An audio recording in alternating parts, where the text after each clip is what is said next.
Welcome to the video lecture series, Culture, Worldview, and Origins. We're Tim and Holly Nyquist. This one is titled, or this series is titled, The History of Two Cultures. This is the second conference on this series of the history of two cultures. And what we're getting into is we've seen that culture can be divided into two subcategories of Western culture and non-Western. And what we're getting into in this series is the non-Western, trying to understand what the non-Western culture believed and what did it practice. Now, culture comes from a verb meaning to cultivate. So it's something that is not just about food and dance and song, but it's cultivating actually a way of thinking. And actually it can reformat one's brain and how they process information. So what we're looking at is culture and how they cultivate certain patterns and different belief systems within their group, within their select group. For this purpose of this study, the non-Western culture will be represented by the Hebrew nation. What was their source of reliable knowledge? Again, reliable knowledge, we have to go somewhere. We have to have a defined source of where do we go to get reliable knowledge. The Hebrew people, for their reliable knowledge, chose generally there's recognized 4 different categories of sources of reliable knowledge, and one is authority. And so the Hebrew nation would fall under authority. They chose external to them authority of where they got reliable knowledge. And so who was their authority? It was their God. It was their God who then revealed himself in 2 different ways, revealed himself directly and personally to his spokespeople, to his prophets. And his prophets then recorded and transcribed that conversation, which has become the scriptures. The other process of what he reveals himself through is through what he has created. And so there's special revelation where God reveals himself specially or in a special way, communicating in a way directly to man. And the other is general revelation, which is through that which has been created. So that is their source. So what did this source tell them about reality? Now, reality has to do with the section or a branch of philosophy called metaphysics. What is real? What can we describe, or what can we say is real? Now, each group of people would say this is real and this isn't. So it's kind of it's a cultural way of defining reality, and it's a belief system that they adopt. Since we are looking at the Hebrew people and they have chosen God as their source of reliable knowledge, and they believe that God is accessible to them, and that he communicates to them. He is a transcendent. He is a God that is immanent, that is present. He's transcendent, not part of the creation, nor created, but he is within that creation and can communicate to man within it. So what has he said? What information has he communicated? And the most basic information found in the first book, the first chapter, the first verse, says, in the beginning, God created the heavens and the earth. In whatever system we have, whatever cultural system, belief system, we have to assume something as being eternal. And in this system, it is assumed that God is eternal. In the beginning, God. There's no description of where God comes from, who created God, or how things even began. But what they assume is that one, he's God. And if he is God, then he's always existed. He was never created. And what did that God do? That God created the heavens and the earth. That is their basic assumption. 1, there exists a God. 2, that God created the heavens and the earth. Now, what does that mean? In the beginning, God created the heavens and the earth.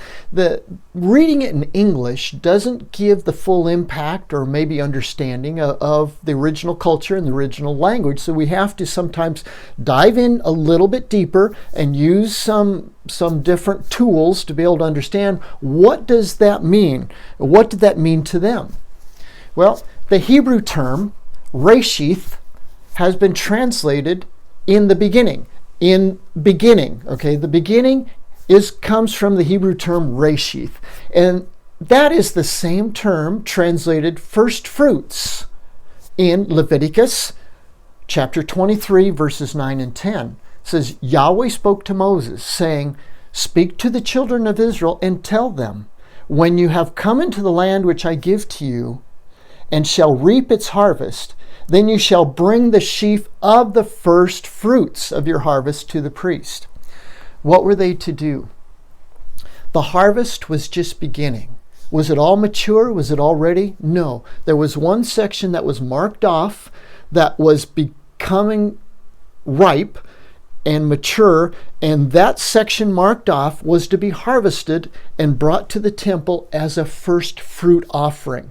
First fruit offering, in recognizing that the rest of the fruit, they are by faith believing in God that it's going to arrive, it is going to be mature for them to consume. But the first part of the harvest, first fruits, is God's. It's to give Him the first of everything.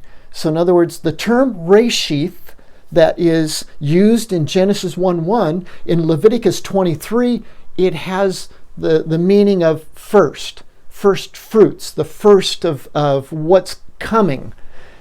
So if we take that meaning back to Genesis 1:1, in the beginning, it could be translated as first fruits, God created the heavens and the earth.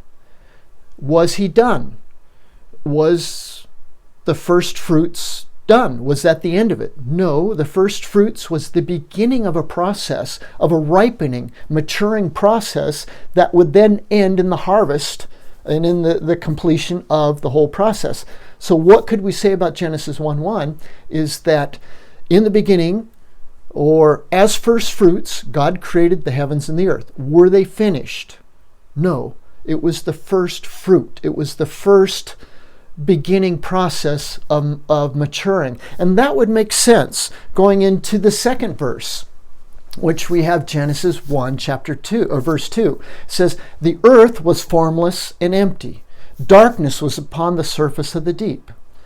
Okay, some people ask, well, what happened? Because God had finished His creation, His process in verse 1, and now it's formless and empty and dark. There must have been something that happened. It's kind of like, well, no. As first fruits, God began the creation process. And was it done? Was it all mature? Was it finished? No, it was just beginning. It was just beginning to mature. And now we have the process of how it was matured. The earth was formless and empty, and darkness was on the face of the deep. And God's Spirit was hovering over the surface of the waters. So in other words, there was a creation that was created, but it was lifeless. It was formless. It was void. But the Spirit of God was moving over that recently created mass. So that is what would be the Hebrew concept of the creation account. How did it all happen? That's how it all began, but this is the process that it followed. Genesis 1, verse 11, God said, "Let the earth yield grass, herbs yielding seeds, and fruit trees bearing fruit after their kind, with their seeds in it on the earth." And it was so. This is just one verse, just to show what the process was that God communicated that He said, He commanded the earth to produce, and the earth produced. He commanded the waters to produce, and the waters produced. Now there's another theory out there of origins that believes that life came also from water, and life came from the earth. without the command of God. So that would be the basic difference between two models that are very opposing, is that one, God said. So the question to the Hebrews would be, can the earth produce life without God's command and God's enabling it to do so? And their response would be, no. The earth in and of itself is not life and therefore cannot give life. God is life, and when God commands, God gives the power. The Spirit of God hovering over that mass gives life, gives form, gives what is needed to have life. So the Hebrew thinking would be, yes, God said, the earth produced. Can the earth produce without God saying? And their answer would be no. Can the waters produce without God saying so, God enabling so? And again, the answer would be no. Is that the waters in of themselves cannot produce. The waters and the earth are agents through which God provided. Then we come to man. What is man? According to the Hebrew concept, Genesis 1:26, it was not God commanding the waters nor the earth to produce, but it was a different process. God said, let's make man in our image, after our likeness. So man in the Hebrew mind is different. He is not from a continuous descent from something that had already evolved earlier, but that man is something different.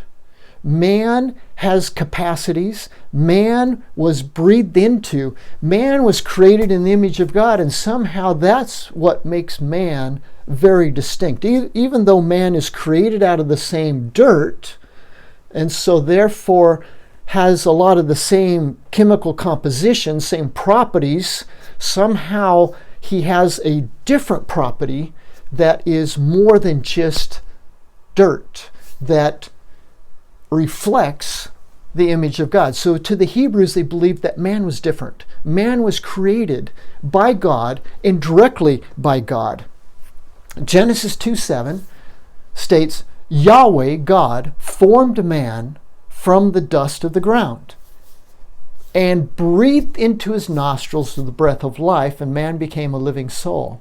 According to Genesis 2:7, man is made of chemical composition that is commonly found within the earth's crust. That is true. But just forming man and giving him a perfect form and creating him perfectly to function, that form did not give him life. The matter organized in the correct way, in the appropriate way, did not give him life.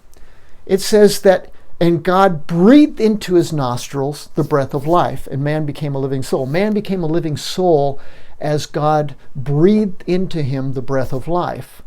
So for the Hebrews, man is made of matter and spirit, which is the combination of the two give life. And it's God's spirit, God's breath, which is the same word in Hebrew, gives life to man.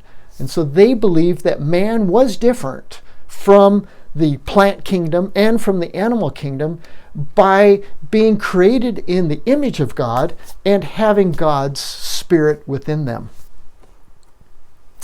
Genesis chapter 1, verse 31 through chapter 2, verse 3.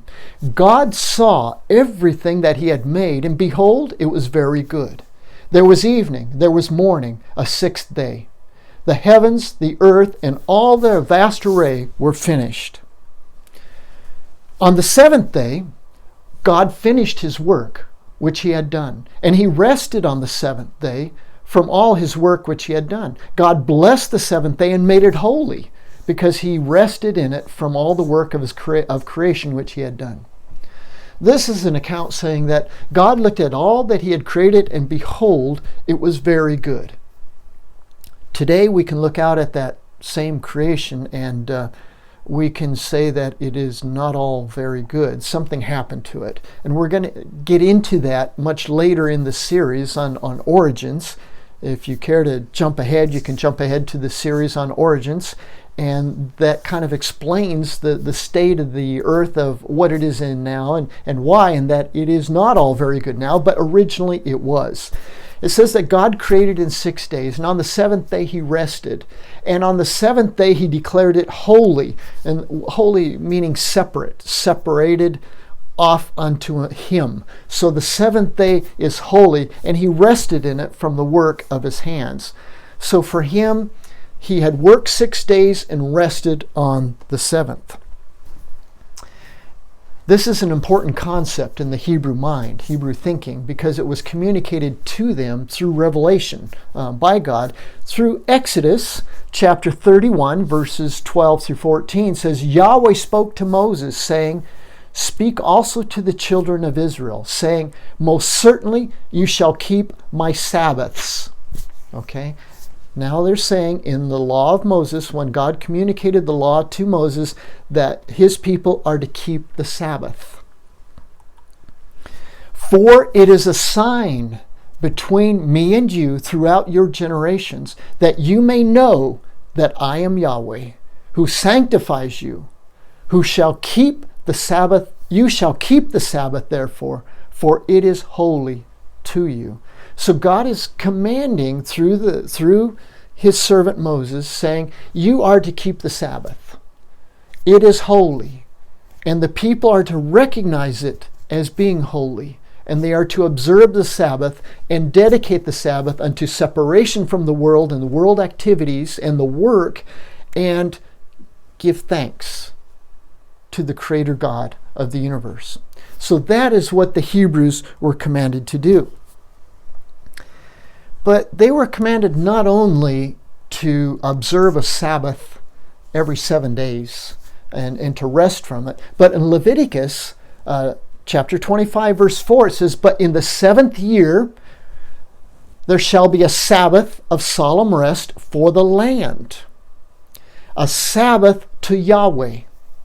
You shall not sow your field or prune your vineyards.